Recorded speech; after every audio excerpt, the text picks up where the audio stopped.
Oh my God. How big is this fish?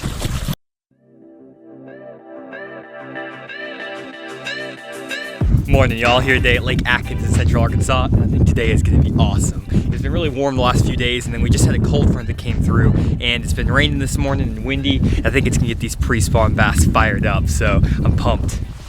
And Lake Atkins is known for producing multiple 10+ pound caliber bass every year. And last time I fished out here on a rainy day, here's what happened.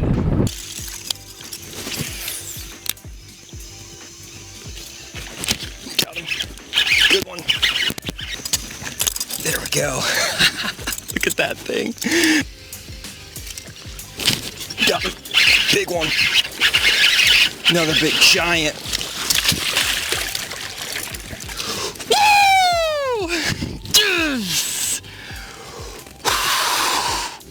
So y'all, let's get after it.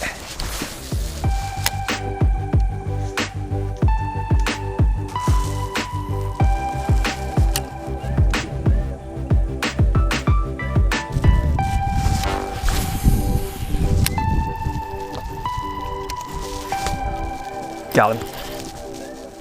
Good one.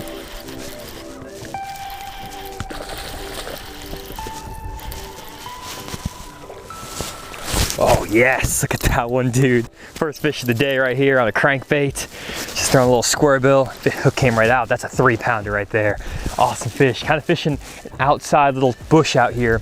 I started fishing up a little bit shallower, and with this falling water, I think these fish are definitely gonna be pulling up on these outside little cypress trees, and that's the first fish of the day, a healthy pre-spawn bass. And again, got them on that straight King KVD 1.5 in the Chartreuse black back color, my favorite bait for fishing around cypress trees in the spring. So I'm gonna throw this guy in the live well just so I can get a picture at the end of the day, and then I'll release some for sure at the end of the day, and I'll make sure to show that too. So let me throw him in the live well real quick.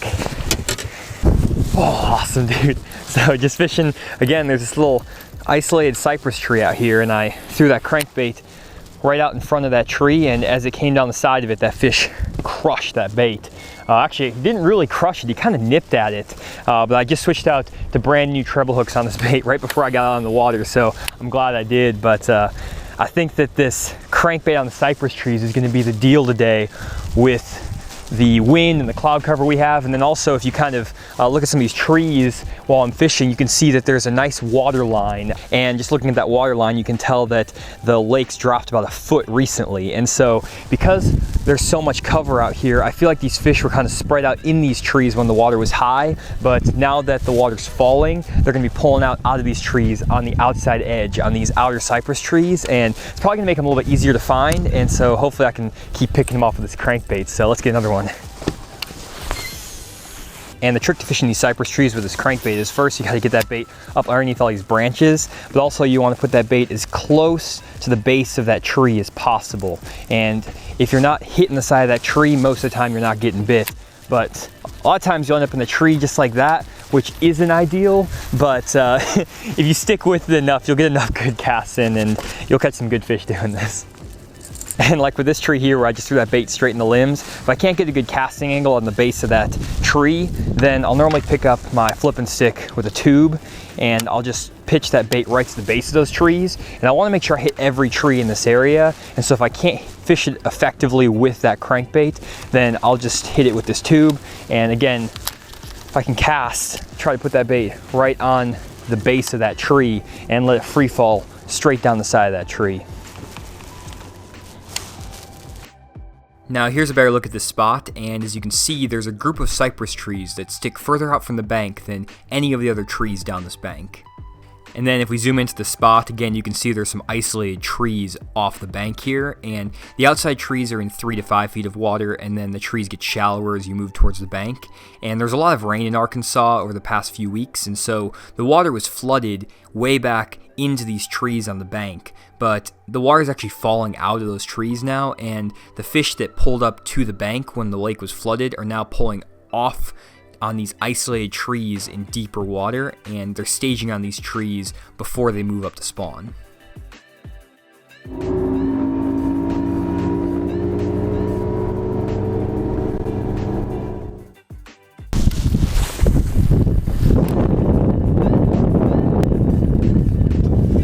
Got him. Good one. Oh, not too good, just a little guy. There we go. Number 2 here on a little crankbait. Pull off this bank here. Look how that fish is getting that crankbait though again. They're just barely nipping it. Fish here on Atkins are Florida strain largemouth, and Florida strain largemouth hate cold fronts like the ones we have today. But I switched up to a flat side crankbait and came down a little bit steeper bank. You can see how flat that bait is. And came down a little bit steeper bank here, and there's some rock down it. And I'm just trying to find a place where these Florida largemouth, they kind of got shocked from that cold weather, are going to pull off to. And normally they'll get off of that super shallow cover and just pull off the bank a little bit, and you can catch them crank in and maybe even fishing a jig a little bit deeper. So I'm going to try that. I'm just going to put this guy back. He's kind of small, but if you look at his tail too, you can see that it looks like he may have been fanning a bed up there. And I bet these fish are probably getting ready to spawn, but this cold front knocked him off the bank a little bit. So let's get another one. Nice little fish. So again, I'm just fishing a little Fire Tiger balsa wood crankbait. This is a flat side crankbait, which is good when that water gets cold, and it dives about 5 to 6 feet deep. And I'm just fishing it down here, down this rocky bank, trying to get it down there into the rocks in 5 to 6 feet of water.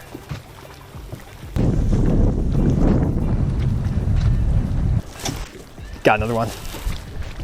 This is a good one. Oh, just another little guy.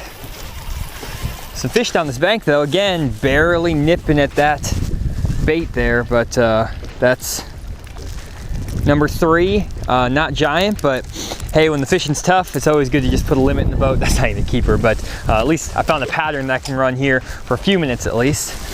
And I really think this bank right here is good. As you can see, there's that rock there, but there's also the wind that's blowing straight into it. And these fish are probably just pulling up and feeding here, getting ready to move up to spawn. But both those fish were males. You could saw they're really skinny and not very big.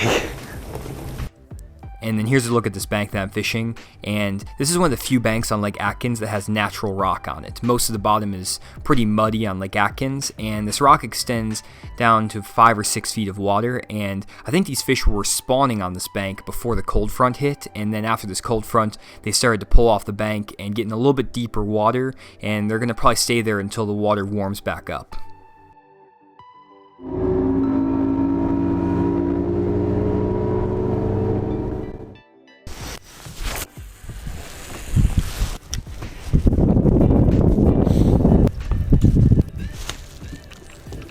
Got him. Big one. Really big one. 12.5. Mark this though. Oh man. Oh, I just have him snagged. Good one though. Get up here, fish. Oh, there we go. There we go, baby. Alabama rig coming to the rescue right now. So you might be wondering why I'm throwing an Alabama rig right before the spawn on a lake that's full of shallow covered cypress trees. But again, with that falling water, I really think that some of these fish are pulling off the bank. And there's actually a brush pile down this bank. Let me actually pull away from here. There's a brush pile right in front of me here. And these fish sometimes stack up down this bank. And you can catch them on an Alabama rig in February. And I thought, who knows, maybe they pulled off in that brush pile right now. So awesome fish. I'm gonna throw them in the live well for a picture with that other guy. Finally, this guy will get some company. There we go, baby. There's a ton of bait on my graph right through here too. This could be a spot. Let me get that bait down there again. I might be able to catch a good limit right here. They're stacked up on this brush pile. There's a ton of bait on my graph right here. I thought that was a giant, but I just had him hooked with almost every hook on this Alabama rig. But there's a lot of big fish in here. I thought that could have been like a 7 or an 8, but who knows? I might still be able to get one here. I need to stay off these fish. There's a ton of fish on the graph down here though. Holy crap. So here's a better look at the area that I'm fishing, and I'm basically just fishing down this bank leading into a spawning pocket, and there's some big brush piles that are off the bank in 12 to 13 feet of water, and these fish like to sit in these brush piles before they move up to the bank to spawn. And normally this is a really good area in January and February, but I think because of that cold front, those fish got pushed off the bank and they moved back into those brush piles that they stage in earlier in the year. And I just mentioned that I saw a bunch of fish on my graph, so I actually graphed over the spot to show you exactly what I'm seeing down there. And if you don't understand what these images are that I'm showing, you can actually check out a video on my channel that is a complete guide to understanding fish finders and electronics. So check that video out using the link in the top right corner. But right here, you're looking at a brush pile that is just off the bank here on Lake Atkins. And this brush pile is in 12 to 13 feet of water. And if we actually zoom into this brush pile, you can see that there's some white dots in this black space here. And those are actually fish. And there are a bunch of dots in this brush pile. And so I think that there were probably 15 or 20 good bass that were staging in this brush pile. And they pulled off of the bank and got in this brush pile after that cold front. And then here's a look at a few more brush piles I graphed down this bank, and unlike the last brush pile I showed you, these piles don't have that many white dots in them, and I fished them with my umbrella rig, but I just never got any bites. And so what that tells me is that I need to be focusing on those brush piles that I actually see fish in. And what I'll do is probably graph around and look for more brush piles with those white dots, and if I find a brush pile without the white dots, I probably won't even make a cast on it. And finally, here's an image from my graph up by the trolling motor, and these are the fish that I was referring to in the video. And basically, if you look here, you can see some nice arches, and these are some big largemouth that are suspended out in front of this brush pile I'm fishing. The brush pile is probably 20 to 30 feet in front of where I'm graphing right now, and so these are the fish that are not sitting in the brush pile, but kind of sitting out in front of that brush pile. And again, like I said, you can see these big long arches, and that normally means that it's a big bass. And then basically I was just fishing this spot by casting my umbrella rig over the top of these brush piles. And if you watch how I'm retrieving this bait, I'm casting it out and then starting to reel it right when that bait hits the water. And I'm basically just trying to keep that bait in 6 to 7 feet of water right over the top of that brush pile that's in 12 to 13 feet. And again, these fish are kind of suspended around these brush tops, and so as long as you keep that bait just over the top of those brush tops, those fish are going to come up and grab it. But that's what I'm talking about, guys, when I say to fish the moment.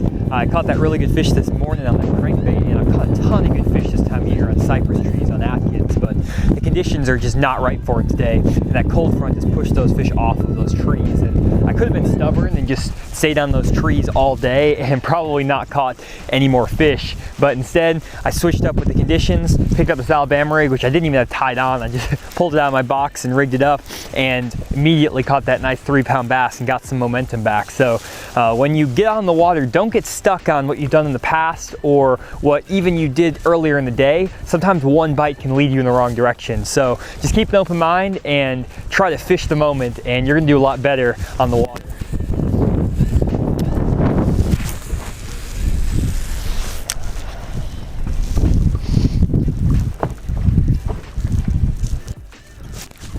Got him. Oh my God, what is this? Oh my God.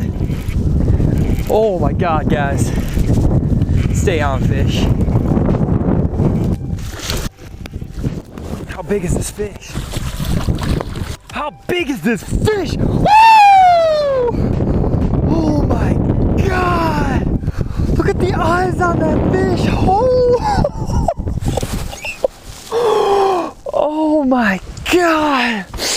Guys, I'm fishing that same brush top where I just caught that 3-pounder. Look at that fish. I have no idea how big that thing is. I don't even know if I have my scales in my boat. Oh man, I don't have my scales in my boat, guys. I don't know how big that fish is. That's got to be an 8-pounder right there. I don't think it's, maybe 7.5, 8, something like that. I'm gonna pull off this spot real quick. Oh my God, dude. Making the adjustments, fishing the moment, went to that Alabama rig, and that beast just crushed that A-rig. I felt him tap it. I set the hook. I didn't know if it was on there, and I don't know if he got it, but he definitely got it. He got that main swim bait, just throwing a Strike King Rage Tail Swimmer, same bait that Jordan Lee just used to win the Bassmaster Classic along with that Ocho. And just fishing 5 swim baits on there. That is a beast of a bass right there, guys. Look at that fish. Oh, dude, I told you I had a good feeling about today. I said last time I came out here, I crushed some big bass when it was raining, and even though it's post front and these fish are kind of messed up and not biting too well, there's still plenty of big bass to be caught if you're throwing the right bait in the right area. So I'm gonna throw this guy in the live well just for a few minutes, see if they have some scales over here at the marina, and I want to get a weight on this guy if we can. Awesome. I don't know how big that fish is. I don't think it's maybe 8. It might just be 7-pounder, but not used to catching too many 7 and 8 pounders here in Arkansas, so I don't know the exact weight on it. But there's that rig. Let's see here. Just got 4 Strike King swimming caffeine chads in the pearl color, and then I'm throwing this 4.5-inch Strike King Rage Tail Swimmer, and I'm just throwing this on a 6-ounce swim bait hook, 1/4 ounce. Let me get this gun tangled here, guys. I'm just shaking. I don't know if you can tell. Hands are shaking, but there's the rig right there. I'll get into more detail later. I want to get back out there, see if there's another fish up on this spot. That is, that's so awesome. That is a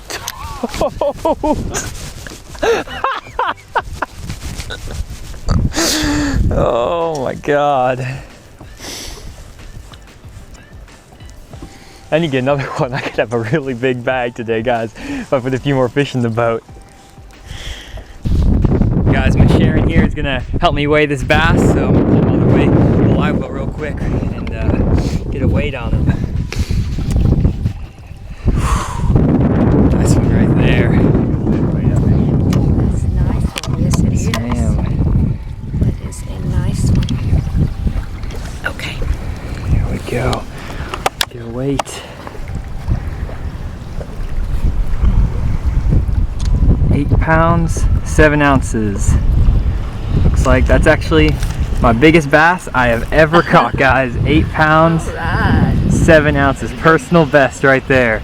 8. I think Okay, my 8.8 is where it's going to stay. There we go. 8.8. That is awesome. Yes, very, very pretty. Guys, I cannot believe that. Personal best bass on such a crazy day. Been pretty miserable. It's been really cold, but just, that is awesome. There we go. 8 pounds, Can I get a 8 picture? ounces. Yeah, I'm gonna get a picture here real quick, guys. I'm gonna put it back in the live well for just a second, and then I'm gonna release it right back into this lake. So hold on for a second. And there it is, guys, my personal best bass. 8 pounds, 8 ounces, 8.5 pounder. That's awesome on the Alabama rig. And so, you know, it's worth coming out here today, even though it was blistery, it was cold. I didn't think the fish were gonna bite. I thought about leaving halfway through the day, but you know, I stuck with it, and I, again, fished the moment, changed up to the conditions, and was rewarded with this beautiful bass. So I'm gonna throw this guy back in the lake right now and get it back down there so it can start spawning. There we go. Let's put this beautiful fish right back into the lake. And it's gone. No recovery time needed. That's awesome, guys. And while I'm at it, I'm just gonna release these 2 nice fish as well. I was really proud of these 2 before I caught that 8 pounder. Nice 2 3/4 to 3 pounders. So, you know, I have a really good bag going right now. I just need to fill out my limit, and man, I have close to a 20-pound bag today. So let me put these fish back in the lake. There we go, straight back into these cypress trees where they can spawn. They're very lively today. That is awesome. Woo! Okay guys, so you're probably curious about all the tackle I was using today to catch my fish, so I'm gonna run through that real quick. Starting off with my squarebill crankbait. And for my squarebill, I was throwing a Strike King KVD 1.5 in the chartreuse black back color, and that's my go-to crankbait when fishing cypress trees in the pre-spawn. And I was upgrading the treble hooks on this bait with number 4 Gamakatsu EWG treble hooks, and as you saw, those fish were barely nipping at the crankbaits today, and I still got them in the boat. I even flipped that one in the boat. Probably shouldn't have done that, but these Gamakatsu EWGs are awesome trebles, and I use them on all my squarebill crankbaits. And for my rod, I'm just using a 7-foot medium action Smoke Series 3 rod. And this isn't a crankbait rod, this is just a normal 7-foot medium action rod. And I really like these Smoke Series 3s. I've been using a few of them today, and they are really light and they seem to have a really good bend to them, and I can cast really well with them. So check those rods out. They're brand new. This isn't a sponsor plug or anything. I just think they're good rods. And then for my reel, I'm just using a 6:3-to-1 gear ratio reel with 15-pound monofilament line. And I always throw 15-pound mono on my squarebill crankbaits. And then this is that flat side crankbait I was throwing. This is the Strike King Custom Shop crankbait, which was discontinued about 5 or 6 years ago, but it was just in a fire tiger color, and it's a balsa wood flat side crankbait. And again, I was upgrading the stock treble hooks on this bait to size 4 Gamakatsu EWGs. And for the rod and reel, I was just throwing a 7-foot medium light action quantum bait casting rod, and this is a Gerald Swindle Tour Edition rod that was out probably 8 years ago, so they discontinued it. But I did see a new All-Star rod at Academy that was a 7-foot medium moderate, and it feels really similar to this, so check that rod out if you want to get a good flat side crankbait rod. And then for my reel, I was using a 5:1 gear ratio bait casting reel with 10-pound fluorocarbon line. And last up is the umbrella rig I use to catch my personal best largemouth on. And this is actually a locally made umbrella rig with 5 wires and 4 spinnerbait blades. And on the outside wires, I was just throwing a 3/16 Bite Me jig head. And it actually has a EWG worm hook in it rather than just a traditional jig head. And I like that because it keeps this bait weedless when it's going through the brush tops. And then on the inside, I was throwing a 6/0 swim bait hook, and this is just one I got at Walmart, and it has a 1/4 ounce weight on the bottom of it. And again, I was just throwing 4-inch Strike King swim and caffeine sheds on the outside in the pearl color, and then a 4.5-inch Rage Tail swim bait in the center. And for my rod and reel on this rig, again, I was throwing a Smoke Series 3 bait casting rod, but this time I was throwing a 7'10" heavy action rod. And for my reel, I was throwing a 5:3-to-1 gear ratio bait casting reel that's like, I don't know, 12 years old, so really old reel, but it's a high capacity reel, so I can hold a lot of the line that I'm throwing. And the line I'm using is 25-pound Berkeley big game, and I love that big game for fishing this umbrella rig. It's super strong, and you can basically pull any brush pile up that you get hung in. So that's the equipment I was using. And also, just a heads up, I'm gonna be coming up on 5,000 subscribers soon, and when I was at 2,000 subscribers, I said that at 5,000, I would be doing a giveaway for a brand new Smoke Series 3 rod. And the rod I'm giving away is a 7'2" Smoke Series 3, and it's going to be brand new in the package with all of the plastic wrap still on it. And this is my go-to spinnerbait and chatterbait rod, and it's an awesome rod again. And so be looking out for that 5,000 subscriber giveaway. I'll probably be announcing it during one of my live streams, or I might throw a separate video up. I'm not really sure yet. So that's coming up in the next couple days, so definitely be on the lookout for that. Well guys, that's it. That was an awesome day of fishing. But before I let you go, I know I'm probably gonna get a comment or two with people surprised that my biggest bass ever is only 8 pounds. And I've caught a lot of fish in the 7 to 8 pound range, but I don't fish any private reservoirs, and I've never fished in California or Florida, so I'm not really around that many 10-pound caliber bass. So I'm pretty proud to catch my 8.5 pounder today. And so hope you enjoyed this video and learned something about how to adapt to tough conditions in the pre-spawn when you get those post-front conditions. And if you liked the video, hit like and subscribe down below, and leave a comment if you have any questions about what I was doing. And again, be looking out for that 5,000 subscriber giveaway. So thanks again for watching, and I'll see you next time.